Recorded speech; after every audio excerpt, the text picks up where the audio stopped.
প্রধানমন্ত্রী হিসেবে শপথ গ্রহণের পর সাভারের জাতীয় স্মৃতিসৌধে মহান মুক্তিযুদ্ধের শহীদদের প্রতি শ্রদ্ধা জানিয়েছেন প্রধানমন্ত্রী ও বাংলাদেশ জাতীয়তাবাদী দল বিএনপির চেয়ারম্যান তারেক রহমান। বুধবার সকাল 11টার দিকে স্মৃতিসৌধে পৌঁছে তিনি প্রথমে এককভাবে পুষ্পস্তবক অর্পণ করেন, পরে দাঁড়িয়ে 1 মিনিট নীরবতা পালন করেন। এরপর মন্ত্রিপরিষদের সদস্যদের নিয়ে আবারও পুষ্পস্তবক অর্পণের মাধ্যমে বীর শহীদদের প্রতি গভীর শ্রদ্ধা জানান। শ্রদ্ধা নিবেদন শেষে পরিদর্শন বইয়ে স্বাক্ষর করেন নবনিযুক্ত প্রধানমন্ত্রী। তারিখের স্থানে তিনি বাংলায় 18/2/2026 লিখেন এবং পদবীর জায়গায় উল্লেখ করেন মাননীয় প্রধানমন্ত্রী, গণপ্রজাতন্ত্রী বাংলাদেশ সরকার।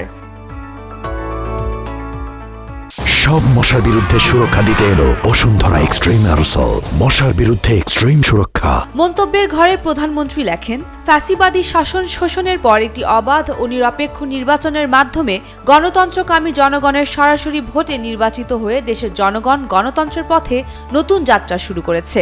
আলহামদুলিল্লাহ, আমি আল্লাহর দরবারে শুকরিয়া জানাই। প্রধানমন্ত্রী হিসেবে প্রথম কার্যদিবসের শুরুতেই স্মৃতিসৌধে জাতির শ্রেষ্ঠ সন্তানদের শ্রদ্ধা জানানোর পাশাপাশি স্মৃতিসৌধ প্রাঙ্গণে একটি পারিজাত গাছের চারা রোপণ করেন তিনি।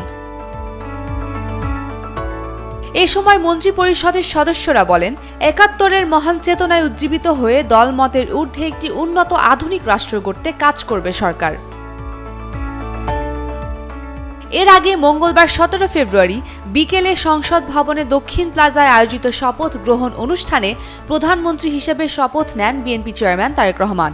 একই আয়োজনে মন্ত্রী ও প্রতিমন্ত্রী হিসেবে ৪৯ জন শপথ নেন। রাষ্ট্রপতি মোহাম্মদ শাহাবুদ্দিন সবাইকে শপথ বাক্য পাঠ করান। উম্মে রুম্মান, ক্রান্তি, ডেইলি সান।